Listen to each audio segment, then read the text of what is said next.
Pozdravljene, spoštovane gledalke in gledalci, tretji ponedeljek, pravzaprav je že četrti ponedeljek in čas je za našo oddajo o zdravju z Alenko.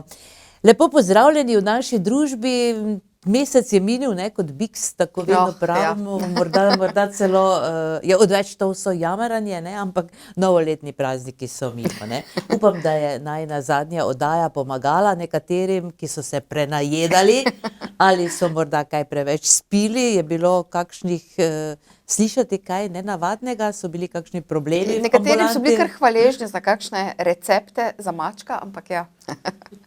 No, vedno kaj prav pride, ne, če le pozorno poslušajo vaše besede. Danes bo beseda tekla o boleznih črevesja, tudi tega je veliko, kar se morda niti ne govori tako zelo dosti, ne? Ja, pravzaprav ljudje večinoma bolj povejo o kakem zaprtju, o kakih driskah, ne, o teh boleznih pa se mogoče res niti toliko ne govori, pa so pravzaprav zelo pogoste, ne. No, tukaj sem prebrala, da je delovanje vseh organov v človeškem telesu na nek način povezano s prebavnim sistemom. Je to dejansko tako?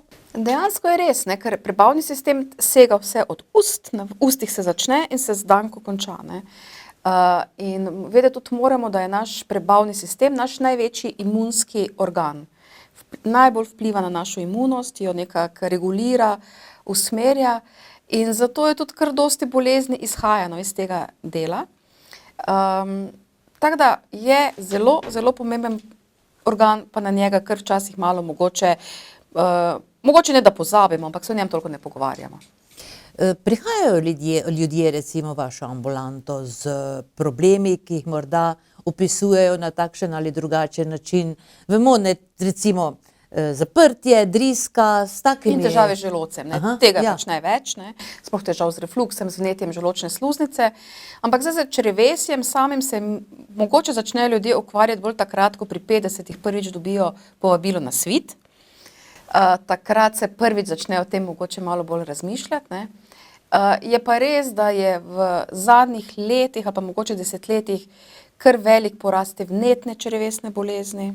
Potem zaradi tega našega stresnega načina življenja je zelo, zelo dosti težav z razdražljivim črevesjem, to pravi diagnoza, razdražljivo črevo. Navsezadnje je tudi kar precej raka debelega črevesja, ki pa se, moram reči, res zelo učinkovito nekako preprečuje in pravočasno zdravi s programom Svit. Tako da ja, se kar dogaja v naših ambulantah. No, naprošam vas tako morda za en konkreten uvod, ne, da nam opišete torej to našo ljubo črevesje in njegove glavne funkcije. Ja, vedno ljudi preseneti, kako dolgo je to črevo, ne. Mi moramo vedeti, da pač poleg, ne vem, ustne votline, pa potem požiralnika, ki je recimo nekje 25-30 centimetrov dolg, pa želodec, ki je nekje 25 centimetrov povprečno velik, ne, dolg, se potem začne tanko črevo, ki ga je okrog 7 metrov. In potem se začne iz tankega črevesja, pridemo v debelo črevo, ki je tudi nekje okrog do 2 metra dolgo, ne. Tako da to so kar eni metri nekih cevi, po katerih se vnešena hrana prebavlja, meša s sokovi prebavnimi, z encimi. Na teh mestih si mora telo vsrkati tisto, kaj rabi in izločiti tisto, česar ne potrebuje, ne. Tako da je to kar ena dolga pot, po kateri hrana potuje in vse vnešeno potuje. Poleg tega pa je v steni črevesja so pa tudi taki limfatični organi, ki skrbijo za obrambo, odpornost našega telesa. In zato, kadar je s črevesjem nekaj narobe, je tudi naša odpornost nasploh nizka. In tudi zanimiva je ta recimo vnetna črevesna bolezen, ne, kjer črevo na nek način narobe, to je ena taka avtoimuna prirojena bolezen, kjer črevo na neke bakterije v črevesju, ki normalno v črevesju morajo biti, odreagira z nekim vnetjem sluznice in potem pač nastane neka vnetna bolezen. Tako da naša prebavila so res en taki dolg, zelo pomemben organ, ki opravlja številne funkcije, pa seveda pri tem drugi organi pomagajo, predvsem trebušna slinavka, ki sprošča tiste vse prebavne encime in pa jetra, ki izločajo žolčne in žolčnik. No, pravzaprav je to najbolj zanimivo, ne? Ta dolžina tega črevesja, ne? Če tako pomisliš, kje vse je torej to spravljeno, ne? V našem trebušni votlini, ne? Zanimivo, ja. Potem ni čudno, če imamo malo večje trebuhe, ne? No, omenili ste torej ta vnetja črevesna, je to pogosta bolezen? Ja, je kar pogosta bolezen, celo vedno pogostejša, ampak pojavlja se predvsem bolj v tem zahodnem, bogatejšem svetu. Dve taki glavni bolezni v tem okviru vnetnih črevesnih bolezni poznamo. Ena je tako imenovana Crohnova bolezen, mnogi bolniki jo imajo. Včasih je to bila bolezen, ki je bila zelo slabo, jo ni bilo mogoče zdraviti. Ti bolniki so trpeli z stalnimi driskami, krvavim blatom, bolečinami v trebuhu. Pogosto je prišlo prav do predrtja črevesja, odmrtja črevesja in so relativno zgodaj umirali. Danes je na srečo obstajajo tu biološka zdravila, ki so izjemno učinkovita. In se danes ta bolezen zdravi bistveno boljše in praviloma več ne skrajša bolnikove pričakovane življenjske dobe. Druga taka bolezen je pa bolezen, ki se imenuje ulcerozni kolitis, ki se pa bolj dogaja v debelem črevesju in danki, kjer prav tako prihaja do enega motenega vnetnega odgovora v steni črevesja. Se kaže zelo podobno s takimi krvavimi, sluzastimi, bolečimi driskami, bolečinami v trebuhu, napihovanjem. Tudi ti bolniki v zadnjem času imajo kar precej bolj učinkovita zdravila in malo manjše težave, no. Tako da teh bolezni je precej, pojavljajo lahko se že v otroštvu ali pa v adolescenci se začnejo in se potem vlečejo celo življenje. Neredko se pa celo zgodi, da ga odkrijemo šele pri kakem starostniku, ki pa je mogoče celo življenje imel malo prikrite neke te težave, niso bile tako izrazite, pa se potem v neki odrasli dobi bolj izrazijo. Zdaj, mogoče ena druga taka bolezen, ki je tudi v zadnjem času se o njej kar dosti govori, je celiakija, ne. Celiakija, to je ta intoleranca na gluten, kjer pride pri uživanju glutenskih preparatov, to so vse recimo žita, kot so pšenica, rž, oves, kaj sem še pozabila. V glavnem, vsa ta žita vsebuje eno gluten, eno molekulo, ki v črevesju prav tako povzroča eno vnetje. Zato težave tudi tam izgledajo zelo podobno. Pojavijo se driske, recimo celiakija se lahko pojavi že zelo zgodaj, že pri otrocih. In to so otroci, ki ne napredujejo, ne nabirajo teže, so taki suheci, non-stop so na WC-ju, nimajo pravega apetita, ker jim vsa hrana jim ne paše, ne. Mislim, karkoli pojejo, jim je nekaj, ki jih napihuje, jih boli. Se pa lahko to začne tudi kasneje, v kasnejšem obdobju. Včasih je lahko izraženo v izjemno težki sliki, včasih samo tako v eni blažji, ne. Moram pa reči, da je to tudi zelo popularna bolezen. O njej si mnogi ljudje kaj preberejo in potem se vsem zdi, da imajo težave z glutenom. Pa ni tako, ne, niso vse celiakije. Večina tistih težav je pravzaprav bolezen, tako imenovana bolezen razdražljivega črevesja, ker pa gre za eno tako pretirano, kako bi rekla, pretirano vzdržljivo črevo, ne, rekla sem, da je to ena taka dolga cev, ki se mora z enim takim posebnim valom potiska vsebino črevesja navzdol, ne. In pri teh ljudeh je to izjemno hitro, črevo se giba, miga, ne, v črevesju ni črevo vpeto, ampak se prosto giba, ne. In pri takih je to še izrazito, še bolj izrazito, so taki napihnjeni, imajo težave z vetrovi, z bolečinami v trebuhu, enkrat jih boli tu, drugič tu, nobena hrana jim ne paše in potem mogoče delajo eno dieto, pa se jim zdi, zdaj pa je boljše. In pogosto pridejo k meni in rečejo, jaz imam težave z glutenom. Ampak potem gluten izločijo za nekaj časa, pa se pozneje zopet izkaže, da gre za isto, ne. Tudi ta bolezen je seveda malo težje zdravljiva, pogosto je povezano tudi s takim nekim stresom, z nekimi psihičnimi, mogoče težavami celo, ali pa z obremenitvami. In je treba kar z mnogimi, kako bi rekla, na mnogo stvari hkrati ciljati, ne, in zdraviti, ampak se tudi da nekako pozdraviti, ne. Zdaj mogoče potem naslednja kakšna taka bolezen, takšna, ki se je kar precej pojavlja tudi v razvitem svetu zaradi te nepravilne prehrane, so tako imenovani divertikli črevesja. Divertikli, to mnogi ljudje pridejo čist prestrašeni iz kolonoskopije, ne, z pregleda, ali pa, ki imajo pozitiven svit, pa pridejo z izvidom, pa bi že imam številne divertikle.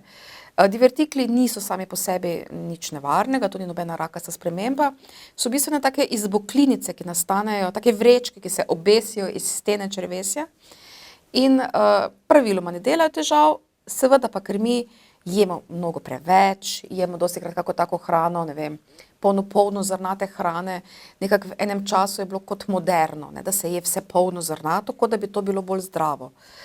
Pa v resnici ni, ne, ampak ta polno zrnata hrana se potem rada zabaše, ne, v te vrečkice in potem seveda lahko povzroči vnetje, močno bolečino, ki je praviloma locirana tukaj v levem spodnjem delu trebuha.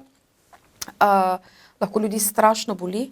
Včasih se to celo zakomplicira do take stopnje, da je potrebno zdraviti ali z antibiotiki ali pa celo operativno, ker pride prav do odmrtja dela črevesja, tako da pri tisti bolniki, ki vemo, da imajo divertikle, jih pač opozorimo na to, da je treba jesti po zdravi, jaz rečem po zdravi kmečki pameti, se izogibati mogoče kakšni taki drobno zrnati hrani, kakim takim, ne vem, raznim tem drobnim jedrcem, oreškom in takim stvarem in se lahko stvar čist, mislim, ni nobenih večjih težav.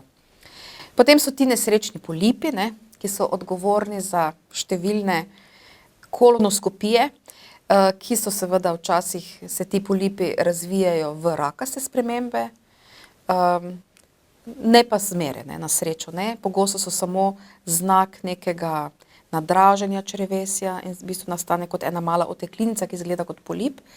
Seveda pogosto pa so ti polipi neka predoblika raka in zato je pomembno, da jih vedno sproti odstranjujemo. In mnogi bolniki hodijo vsakih 5 let potem na ponavljajoče kolonoskopije, ker se išče te polipe, da se jih pravi čas odstrani in s tem mnogim bolnikom prihranimo dosti bolj zakomplicirana zdravljenja neke rakaste bolezni kasneje in pa seveda bolečine in vse druge komplikacije. Bi rekla samo to, da mnogokrat bolniki vprašajo, zakaj komaj čez 5 let, a ne bo takrat že prepozno, ne? Vemo, da ti polipi rastejo izjemno počasi in pa starejši, ko smo, še počasneje rastejo, ne, in nekako povprečno rabi en polip, da iz enega malega milimeter velikega polipa zraste v rakasto spremembo, rabi vsaj 5 let ali več. Zato so te kontrole narejene na 5 let, ker ni potrebno tako pogosto tega delati, no. Ni nevarnosti, da bi se spremenilo v rakasto spremembo prej. Tako da to je razlog, no, za to. Zakaj pa sploh zrastejo? Torej zaradi nepravilne prehrane ali je to kakšne druge spremembe? Razlogov je pravzaprav več, ne. Mnogo je genetskih, nekateri si že na svet prinesejo, da bodo imeli mogoče, da bodo kdaj razvili rak debelega črevesja. Potem ta naš način hranjenja, basanje s hrano, prenažiranje s hrano, uživanje mogoče pogostokrat preveč mesa, ne, ki potrebuje neke druge prebavne snovi, da se to predela. Mi pravzaprav danes s svojimi prebavili ne delamo glih preveč lepo, ne. Moramo priznati, da včasih se je jedlo manj, jedlo se je več se je jedlo surove hrane, še dolgo nazaj, ne. Potem za kuhanjem pa smo mi kar precej našemu črevesju zakomplicirali življenje, ne. Črevo mora dosti več delati pri neki prekuhani, predelani hrani, kot kadar je tisto osnovno nepredelano hrano, ne, tam bi bilo pravzaprav mogoče lažje. No, to je zanimivo, ja. Ja, tako da je pač to rezultira v tem. Naš način življenja je takšen. Zanimivo je, da recimo v tistih nerazvitih, bolj revnih delih sveta je teh bolezni bistveno manj.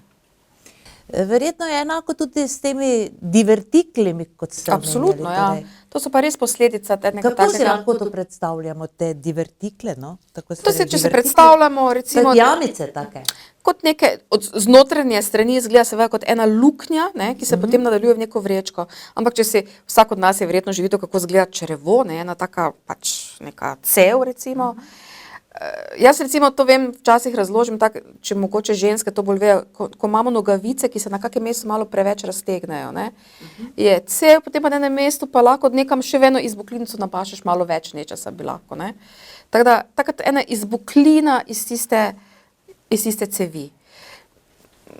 In tega imajo, nekateri imajo polno črevo, ne, tega, tako da, No, in dejansko se potem ta no, prebavljena hrana že ne, verjetno Prebavljena ustavlja hrana že. oziroma se ti In se divertikli počasi napolnijo. polni, mogoče ali se človek premalo giblje, pa se lepo ne prazni črevo, ali ima bolj leno črevo, pa se tako hitro ne sprazni in se potem v te divertikle baše in se ne sprazni. In ker je polno v bistvu blata, ne, lahko tišči, dela pritisk v spodnjem delu trebuha, tako nelagodje. In če se to potem res ne sprazni dolgo časa, se lahko to celo vname, ne, in potem se lahko celo pojavi vročina, huda bolečina, res prav huda bolečina, ampak res tipično locirana v levem spodnjem delu. Teh divertiklov tudi največ je v spodnjem delu debelega črevesja, jih ni po tankem črevesju, je samo v debelem črevesju, tako da se ponavadi potem težave pojavljajo tukaj. Kateri del črevesa pa torej bolj boleha, recimo je več problemov lahko na tankem črevesu ali na Ja, debelem? težava je v tem, da mi tanko črevo zelo težko pregledamo. V bistvu tanko črevo lahko pregledamo samo z kapsulno endoskopijo, se imenuje, ker požremo kapsulo s kamero in potem ta kapsula potuje po vseh teh metrih črevesja in pač snema, kar pač je, ne. Zato, ker mi z kolonoskopijo pogledamo samo debelo črevo, medtem ko tankega črevesja pravzaprav nam ni dobro dostopno, ne. Delamo tudi magnetno resonanco, ampak ne vidimo v notranjost lumna te cevi, vidimo samo od zunaj. Vidimo kake povečane bezgavke, vidimo kake preraščajočo steno, drugega pa ne moremo videti. Zato se seveda bolj ukvarjamo z debelim črevesom, z danko, z debelim črevesom, z želodcem in požiralnikom. Ta srednji del, ki pa je najdaljši, pa je kar malo skrit. Je pa kar precej bolezni, ki se pojavljajo tudi tam, od seveda rakastih bolezni, ki, veste, včasih enostavno imamo bolnika, ki začne hujšati, kar je tak tipičen znak, kadar je nekaj res narobe, ne, kadar gre za neko maligno stvar, hujša ob slabem počutju. Mi najdemo kri v blatu, debelo črevo pogledamo je v redu, želodec pogledamo je v redu, vse ostalo je okej in potem mislimo, da je stvar v tankem črevesju. In pravzaprav takemu bolniku dostikrat ne moremo nič pomagati, ne. Ne najdemo pravega mesta, in potem na žalost take bolnike lahko tudi izgubimo, no. Danes se seveda s to kapsulno endoskopijo več stvari vidi, več stvari se zna rešiti in je potem lažje. Mogoče tako kot zanimivost, ena taka bolezen se rada pojavi ali pa se pogosteje pojavi v tankem črevesju, so taki eni posebni tumorji, rakasti tumorji, ampak res posebni, ki izločajo določene hormone in taki bolniki imajo take posebne težave, kot so neko oblivanje s tekočino, oblivanje s potom, postanejo celi rdeči, pa mi dolgo časa nič ne najdemo, ne, in se včasih skriva prav v tem tankem črevesju, no, tako da to je mogoče ena stvar, na katero vedno moramo pomisliti, ko bolnik pride s takimi težavami. Kako pa se zdravi lahko recimo ta problem? Z operacijo. Nepotrebno je opraviti operativni poseg.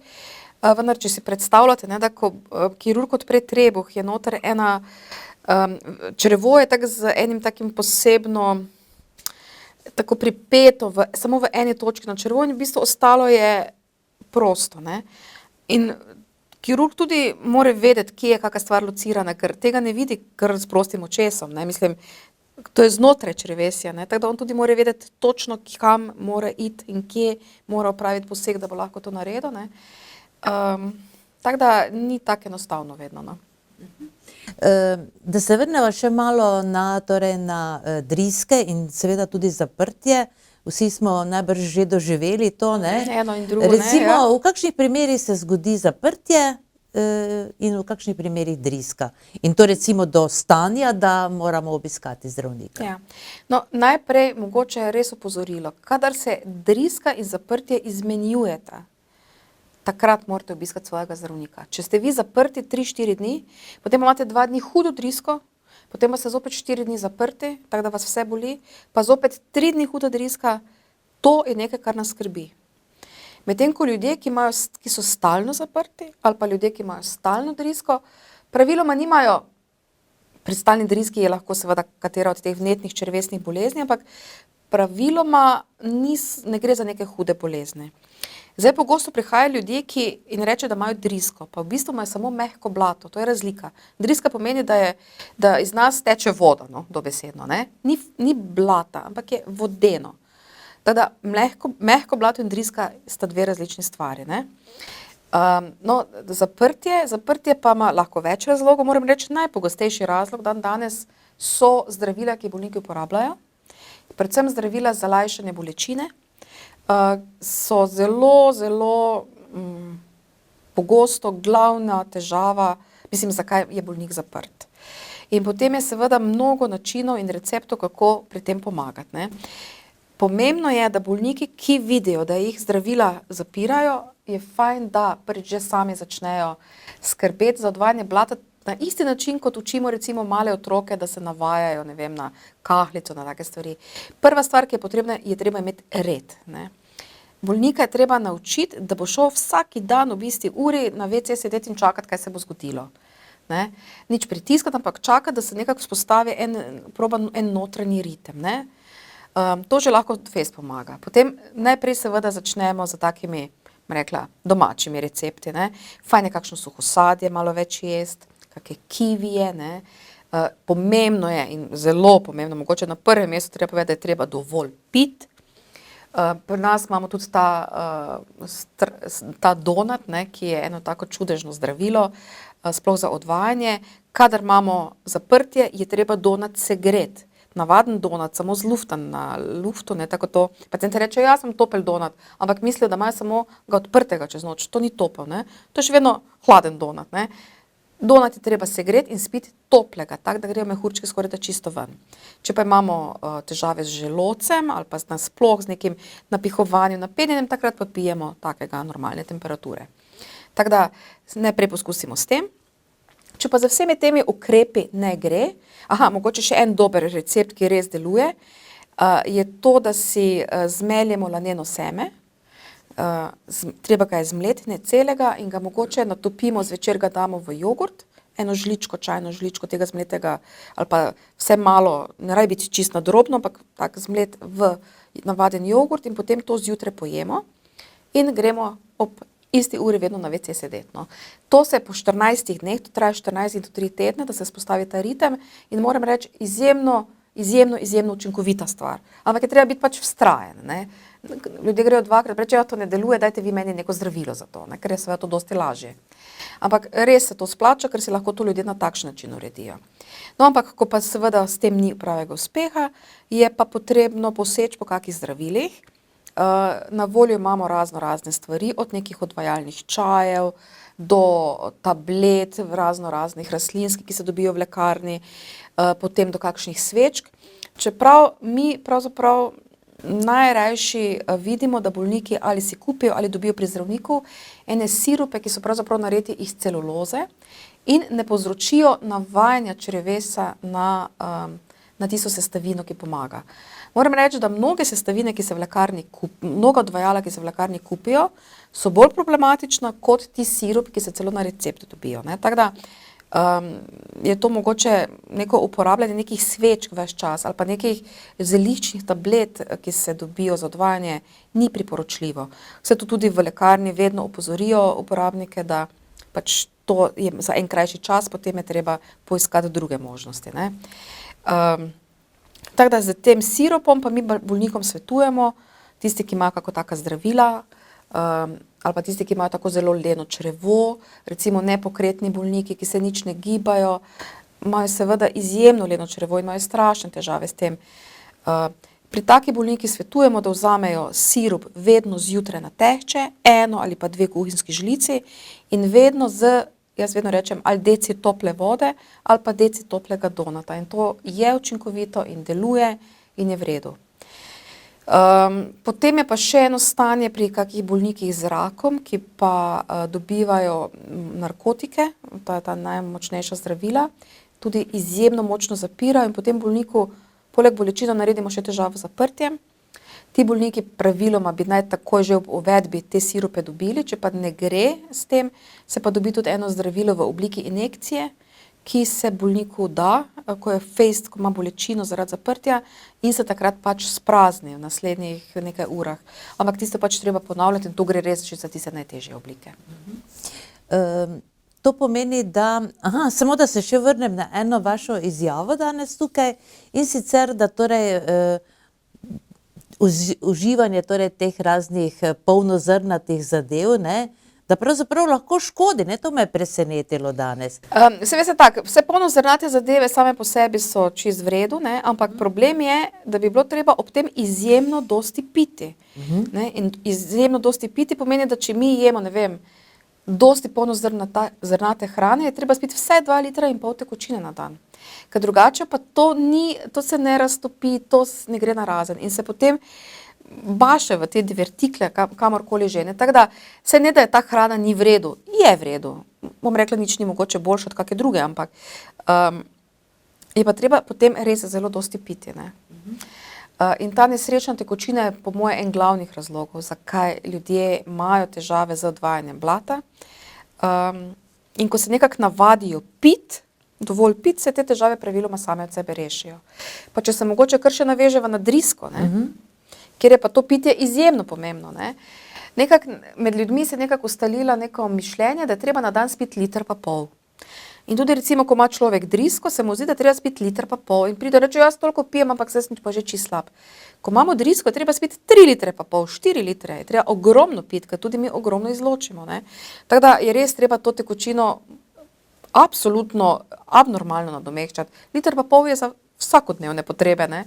Tako da je treba res takrat dosti piti in ko imamo drisko, se tudi dobijo v lekarni razna sredstva, razni probiotiki, ki pri tem pomagajo. Tako da. No, še eno podvprašanje, torej, se človek navadi recimo na odvajala? Ukolikor, ne na ta sirup celulozni, ne? To, ko sem govorila, ta sirup je nared tak, da v bistvu, ko pride v črevo, se potegne tekočino iz telesa in se blato razmehča. Deluje čisto tako, bom rekla, fizikalno. Ne? Medtem ko razna, ne vem, zeliščna tabletke, ki se dobijo, pa tudi pač neke take stvari, pa povzročijo, da stena, tista mišična stena črevesja čaka, da bo zopet da bo to se zgodilo in ko se ne, se pač enostavno več ne odvaja. Tako da zloraba odvajal je kar precej pogosta. Nažalost je zelo pogosta pri mladih puncah v zadnjih desetletjih in fantih tudi zadnja leta, ne, na račun tega pač lepšega izgleda, hujšanja in tega. In moram reči, da so včasih tudi pri mladih, pri mladostnikih lahko kar težave s tem, zaradi tega, ker pač prekomerno uporabljajo te dodatke. No, poleni se črevo. Črevo se pa itak poleni, prvič že z leti, potem zato, ker se večina nas se premalo giba, ne, in ko smo mi leni, je tudi naše črevo leno, ker v bistvu črevo je sestavljeno iz takih mišičnih plasti, ne, ki pač delajo ta neki val, s katerim porivajo navzdol v to vsebino in tudi to se seveda poleni tako kot mi.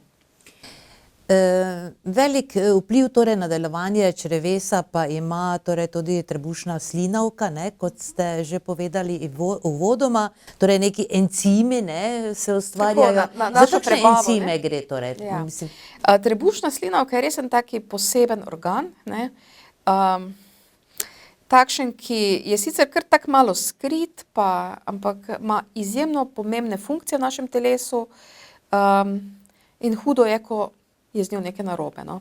Funkcije, ki jih ima pravzaprav dve glavni funkciji. Ne. Izloča, mi tako rečemo, eksokrino funkcijo, kjer skrbi za vse te prebavne encime, ki jih izloča. V bistvu iz trebušne slinavke grejo vse snovi, ki nam pomagajo vso hrano prebaviti. Ne. Pomeni, da mora razkrojiti beljakovine, pa maščobe, pa sladkorje, pa mislim, ne, vse. Tako da en kup snovi. Po drugi strani pa izloča tudi zelo pomembne hormone, ne, tako mogoče med ljudmi najbolj znan je inzulin, pa glukagon, ki uravnavata naš krvni sladkor. Ampak poleg teh hormonov se izloča še en celi kup hormonov, ki pa vplivajo na pravilno absorpcijo snovi, da se vsrkajo vse stvari, ki jih rabi naše telo nazaj, potem stvari, ki vplivajo na debelost, na nalaganje, zalaganje naših celic s snovmi. Tako da res trebušna slinavka je izjemno pomembna. Bolniki, ki moramo iz nekega razloga trebušno slinavko odstraniti, potrebujejo doživljenjsko nadomeščanje teh encimov, potrebujejo doživljenjsko, vsi seveda dobijo sladkorno bolezen, ne, ker pač nimajo teh hormonov in pač rabijo inzulin. In pa seveda ti bolniki več nikoli nimajo prave prebave, ponavadi imajo kar vedno neke bolečine v trebuhu, ki ostanejo, neke neprijetne senzacije, tako da res težav zelo dosti, no. Kako bi torej lahko ohranili to našo ljubo trebušno slinavko zdravo? Ja, to je verjetno vprašanje za $1 milijon, ampak ja, jaz mislim, da z enim prijaznim vedenjem do naših prebavil na splošno, ne, z uživanjem, z neprenajedanjem, neprenažiranjem, nepremastno hrano, hrano z dovolj vlakninami, ampak po drugi strani pa tudi ne preveč vlakninami. Jaz mislim, da je treba jesti dejansko večkrat na dan po manj. Nekako v današnji kulturah ali pa na zahodnem svetu hranjenje pomeni, da se naješ do sitega, da komaj mizo vstaneš, ne. Mnogo kje drugje po svetu, no, glede na to, da ogromno potujem, ljudje pojejo, ne jejo do tistega občutka sitosti, imajo čisto drugi odnos do tega. Pojejo eno količino, da je za nekaj časa zopet ne potešeno in mogoče bomo mogli tudi mi začeti tako razmišljati. Jaz mislim, da samo zares z zdravim načinom življenja, čeprav je to ena taka floskula, ampak dejansko zdravo hranjenje to res drži. Jaz tudi zelo verjamem v to, da je fino, da jemo čim bolj hrano, ki raste okrog nas. Čeprav seveda vsi imamo radi sosadje, ki prileti ne vem od kod, ne, pa avokado, ki prileti od tam, pa ne vem kaj. Ampak ja, jaz mislim, da so stvari, ki so okrog nas, ki raste okrog nas, so verjetno za nas najbolj naravne, ne. Kakšni pa so simptomi torej bolne trebušne slinavke? Ja. To je pomembno, da povemo, ker je fajn, da so ljudje na to pozorni. Ponavadi se težave začnejo z eno tako topo bolečino malo niže kot pri želodcu. Kadar nas boli želodec, nas boli tu tik pod tem trikotnikom, ki ga imamo, ne, ali pa tu v tem trikotniku, pa mogoče malo na stran. Pri trebušni slinavki je bolečina tu okrog popka oziroma mogoče malo višje in zelo pogosto, že zelo hitro začne boleti tako v hrbet.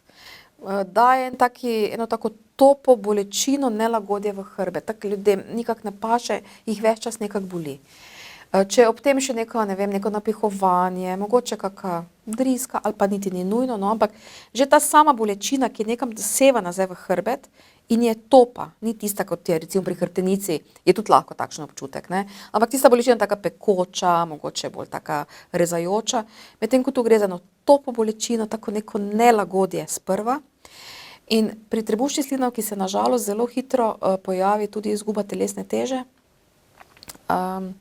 Tako da nam da to kar hitro misliti na to. To seveda zdaj govorim o spremembah, ki so zelo nevarne. To je predvsem kakšen rak trebušne slinavke. Vnetje trebušne slinavke pa občutimo takoj in gre za eno hujših bolečin, ki obstaja. Je grozna bolečina, ponavadi se pasasto širi naokrog, tudi v tem istem predelu nekje nad popkom naokrog. Ljudje imajo lahko vročino, lahko ne, bruhajo, imajo lahko drisko in bolečina je grozna, potni so od bolečine. Vem, včasih k nam pridejo, se pravi, padajo po tleh od bolečine, ne. Ti bolniki seveda morajo iti takoj v bolnišnico, kjer je treba nekaj časa prebavila, ne dobijo nobene hrane, dobivajo samo infuzije, je treba včasih antibiotike, glavnem, res je stanje zelo resno in lahko tudi smrtno nevarno, tako da se pa to potem vedno zdravi v bolnišnici in ti bolniki res tudi kasneje potrebujejo en taki pameten, strog dietni režim. V naših koncih je seveda glavna težava tudi alkohol, ki to še bolj spodbudi, ampak ni pa vedno to težava, obstajajo tudi avtoimuni, to pomeni, da se že narodimo z neko, da bomo enkrat s tem imeli težave, avtoimuni, pankreatitisi, vnete trebušne slinavke. Tako da ni vedno samo alkohol, ampak zelo pogosto pa je. In pa seveda taka pretirano mastna hrana. No. Tega je mogoče malo več v Prekmurju, ampak tudi pri nas nič kaj dosti ne zaostajamo za tem. No, pravite, da se torej v bolnišnico mora iti, ne? Ja. Kako pa vi recimo pomagate tako za kakšne manjše težave trebušne slinavke? Oziroma, kako sploh v ambulanti ugotovite, da je problem? Veste tak, manjše težave trebušne slinavke so pravzaprav... Jih ni. Jih ni. Kadar so težave s trebušno slinavko, je praviloma treba te stvari reševati. Res je, da lahko pride recimo do enega blažjega vnetja, kadar kaki mali žolčni kamni spolzijo v te vode in grejo v trebušno slinavko, ne, ker izvodilo gre skozi trebušno slinavko v tanko črevo in se tam ustavijo in povzročijo eno vnetje in zastoj iztekanja tega žolča in prebavnih sokov. Takrat to tudi boli, mogoče ni bolečina tako huda kot pri vnetju, ampak tistem grdem. Ampak tudi tak bolnik potrebuje praviloma en poseg, kjer se to odstrani, ne. Tako da potrebuje bolnišnično zdravljenje. Potem rakaste bolezni absolutno rabijo bolnišnično zdravljenje. Res je, da včasih najdemo kakšne ciste v trebušni slinavki, ki praviloma nekaj večjih težav ne delajo, se pa lahko iz njih seveda razvije kakšna rakasta bolezen, zato jih spremljamo po nekem protokolu naprej. Tako da bi pa bile neke nepomembne bolezni trebušne slinavke, za tiste pa pravzaprav sploh ne vemo, ker jih niti ne iščemo. Ne? Ampak kadar bolnik pride s tako tipično bolečino, se odločamo večkrat celo ne za ultrazvok, ker se z ultrazvokom zelo slabo lahko trebušno slinavko vidi, je zelo nepregledna. Boljše vidimo s kakim CT-jem ali pa magnetno resonanco in takrat dobimo bolj jasno sliko o tem, kaj se tam dogaja. Kaj pravzaprav je prvi pregled? Prvi pregled je, ko pacient pride in pove za tako težavo. Ne. Zdaj, jaz vedno, kadar mi bolnik pove, da gre za neko topo bolečino, pa da gre v hrbet, pa da je taka nejasna. Zdaj pač jaz sama v svoji ambulanti delam ultrazvok, jaz si pogledam ene stvari in če tam ne najdem nič, se kar odločim hitro za neko slikovno diagnostiko naprej. Tu ne čakamo, ne, ker... Tudi bolnike prosim, ki nekaj takega občutijo, naj s tem ne čakajo. Jaz vedno rečem, da je boljše pogledati 3 magnetne resonance ali pa CT trebuha brez veze, kot pa enega prepozno, ker vemo, da še zmeraj je rak trebušne slinavke zelo, zelo huda bolezen z precej slabo prognozo. Se sicer danes že zdravi nekoliko boljše, kot se je pred leti, ker pred leti je pomenila smrtno obsodbo, danes je boljše in ni več nujno tako, ampak vse je odvisno od tega, kako hitro spremembo odkrijemo, ne? In kako hitro začnemo zdraviti, tako da taki bolniki morajo priti hitro in tudi ko pridejo, imajo vso pravico čim prej opraviti potrebno diagnostiko. No, rekli ste, da se tudi odstrani trebušna slinavka. Tudi, kadar je recimo po kakih vnetjih, lahko... Vnetje so včasih lahko tako huda, da del slinavke dobesedno propade. Mislim, nekroza se zgodi, umre, ali kako ne rečem. Ne? In takrat takšen organ je seveda treba odstraniti. In lahko se odstrani samo del trebušne slinavke, lahko se odstrani cela trebušna slinavka. In to seveda potem za sabo potegne doživljenjsko nadomeščanje vseh tistih stvari, ki jih trebušna slinavka izloča. Seveda vseh ne moremo nadomestiti, ker vseh niti ne znamo narediti na umetni način, ampak tiste, ki pa se dajo, pa je potem se to nadomešča. Nekateri ti bolniki lahko dokaj normalno živijo celo življenje, jih pa celo življenje spremljamo in pravzaprav se z njimi kar precej ukvarjamo, ker imajo bolj ali manj kakšne, številne težave. No. To pomeni, da je zelo pomembna. Zelo pomembna. Slinavka. Ja. Ja, v vsakšnem primeru torej je tudi to, vse te bolezni, črevesja in teh naših prebavnih organov dejansko tudi lahko problem, zato je treba paziti nanje, ne, predvsem. Ja, res je. Ja, kakšnega generalnega nasveta torej ni? Generalnega nasveta ni, je samo, da treba zdravo jesti, mogoče tu in tam malo pomagati s kakimi probiotiki, sam poskusiti kaj narediti, ne. Vem, da mogoče samo, no, ker vem, da je to bilo, zdaj to vidim, da se je to malo poleglo, ampak pred časom je bilo strašno popularno da ima človek kandido, ne, so prišli in so rekli, da imajo kandido, pa da je verjetno imajo težave, pa sem in tja, ali pa da so zakisani, pa sem in tja. Zdaj, ne, tak je, Candida albicans je pač ena gljiva, ki jo imamo normalno vsi v črevesju in jo imamo. Je res, da se lahko ob kakih prilikah malo razraste, ampak pravzaprav težave, ki so jih ti bolniki imeli, so tiste težave z prekomerno razdražljivim črevesjem, ne. In isto velja za tiste, rečemo zakisane, ali kako so to nekako rekli, pravzaprav gre vedno bolj za to. In taki bolniki ne potrebujejo nekih posebnih preiskav, ne vem, na gljive, na bakterije, ker v našem črevesju normalno živi celi kup bakterij, in te bakterije so za nas dobre, ne, ker te bakterije, ki jih imamo mi v črevesju, napadajo tiste slabe, ki se noter nagnetajo, ne. Je pa zato pa je res, da včasih je pa fajn si mogoče pomagati s kakimi probiotiki, ki potem zopet poskrbijo, da se naveseli čim več teh dobrih, no. Tako da, si je treba včasih malo ponegovati to našo črevo, ne, paziti na odvajanje blata. Mogoče nisva rekli nič o danki, ne, ki je pa izjemno pogoste so težave s hemoroidi, ki bolnike praviloma zelo prestrašijo, čeprav same po sebi pa niso res nič nevarne, ne, iz hemoroidov nikoli ne nastane neka rakasta bolezen, nič, gre pravzaprav za žilno bolezen, ne. Mi imamo en taki venček ven na zunanji, na notranji strani anusa danke in kadar se, ne vem, napihneta, kadar se to poveča, iz kateregakoli razloga, lahko zakrvavi in te krvavitve so včasih dramatične, ne, ljudje kličejo panični, da kličejo urgenco na dom, da je, ne vem, se nekaj zgodilo, ker je cela školjka lahko polna krvi. In mi rečemo, to ni nič hudega, ne. In nas potem seveda nam ne verjamejo, ker se jim zdi, to je ja katastrofa, ampak dejansko poči hemoroid in v bistvu se zlije tista kri, grozno izgleda, ni pa hvala Bogu nevarno. Včasih se ti hemoroidi nastane noter v teh žilah prav strdek, ki grozno boli. Če se človek prime, za tisto lahko trdo kot lešnik in tudi zelo boleče na pritisk. Tudi to je relativno lahko rešljivo in za zdravili in včasih moramo samo malo vrezati, spravimo ven ta strdek in se stvar lahko poleže. Ampak glavna stvar pa je takšna, ne. Če imate tako težavo, povejte vašemu zdravniku, vam bo dal vse te nasvete. Je pa treba skrbeti, da je odvajanje blata, da je blato čim bolj mehko, torej treba je jesti dovolj presnega in ob tem dovolj piti, to je še bolj pomembno. Dovolj je treba piti, skrbimo, da je blato neke normalne konsistence, da ni pretrdo, pa tudi, da nima modriske. Pomembno je, da ko gremo na WC, da ne pritiskamo, da ne stiskamo, da na vsako silo nočemo nekaj spraviti ven, ker s tem povečevanjem pritiska se potem naredijo lahko ti hemoroidi, ne, ki potem delajo druge težave. In pa, da smo malo pozorni tudi na svoje blato, kakšno je, da če je blato črno, je to alarm, ker je v njem kri najverjetneje. Če opazimo, da je blato tako premešano z neko krvjo, nekimi malimi sledmi krvi, je tudi fajn obiskati svojega zdravnika.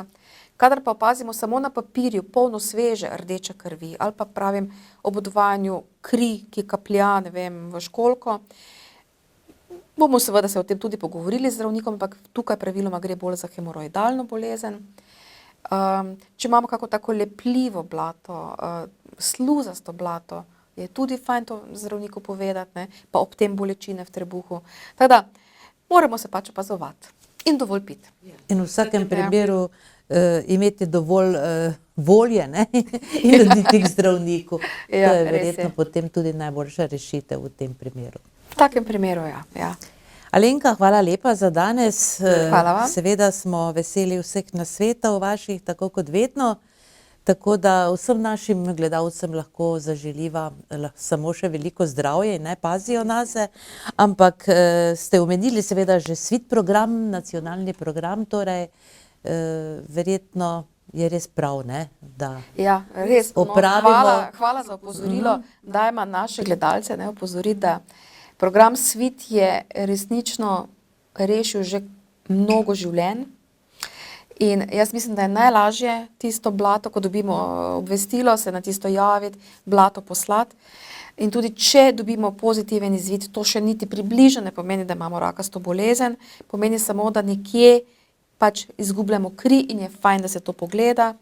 Kolonoskopija danes tudi več ni preiskava, ki bi bila tako strašna, kot je bila še mogoče desetletja nazaj.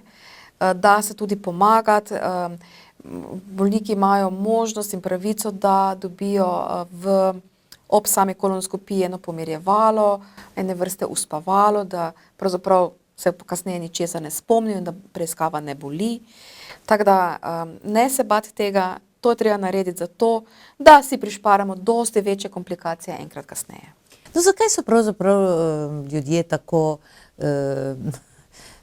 ne radi torej se udejstvujejo oziroma sodelujejo v tem svit programu? Se spomnim okrogle mize, ki je bila nedolgo nazaj, so ravno izpostavili ta problem. Udeležba je premajhna. Ja, jaz mislim, da je glavna stvar je strah. Ko vprašam pacienta, zakaj pa niste poslali, da bi mi samo nekaj našli. Ne? Ja, jaz mislim, da je glavna stvar strah. Strah pred tem, da bi jim nekaj našli, pa strah pred kolonoskopijo. Ampak res danes se da pri sami kolonoskopiji res stvar narediti popolnoma nestresno in nebolečo. In tako kot pravim, vsako leto je kar dosti življenj v Sloveniji rešenih samo na račun tega in ogromno denarja prešparanega na račun tega, da se bolniki izognejo kemoterapijam, operacijam, obsevanjem. Tako da jaz mislim, da se to splača.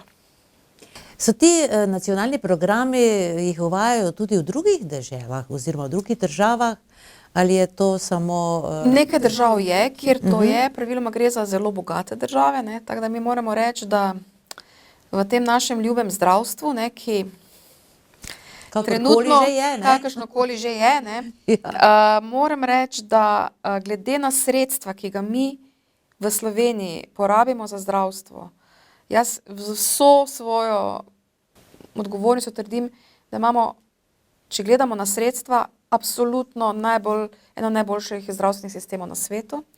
In tudi ti preventivni programi, ki jih imamo mi, smo ena od tistih držav, kot samo enih peščica najbogatejših držav na svetu to ima.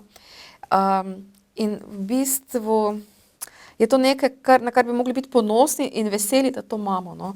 In se nobenemu temu programu ne izogibajmo, ker ni tu zato, da bi delal komu škodo, ampak samo zato, da... No, recimo govoriva seveda o svit programu, ampak tudi torej Dora in Zora, ne? Zora, ja, tako. Potrebno je povedati, da je vse brezplačno, celo poštnine ni treba plačati, ne, ko pošleš vzorec. Vse je brezplačno, tudi preiskave, vse uredijo oni, vse termine uredijo oni, vse, kar je potrebno, uredijo. Moram reči, da so ljudje, ki se s tem ukvarjajo, so res v to vpeti in so izjemno odzivni, izjemno prijazni, se zelo potrudijo na vseh teh nivojih. Tako da to so programi, ki perfektno tečejo, no? Res, perfektno tečejo, da smo res lahko ponosni na njih.